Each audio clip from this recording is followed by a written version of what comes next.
Which event would cause the market equilibrium in the diagram above, which is the market for surfboards, to shift from point A to point C?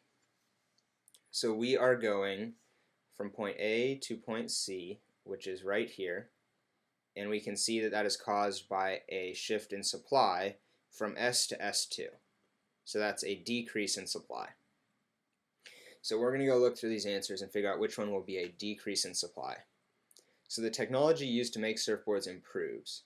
Well, if the technology improves, that will increase supply. So that's moving in the exact opposite direction of what we want to go. So it won't be that.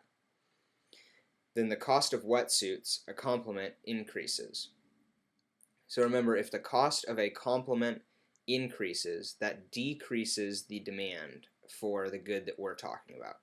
So it's like wetsuits and surfboards go together, and now wetsuits are more expensive, so you have less money to spend on a surfboard. So that's going to affect demand. And one thing that's really easy to remember is that any effect that happens to a complement or a supplement always affects demand. It doesn't affect supply. So because we're dealing with a shift in supply here, we know that it's not B.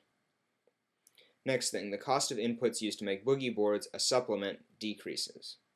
Well, I could go through the entire example of what's going to happen in this market, but we automatically know that that's only going to affect demand, and we're talking about a change in supply here.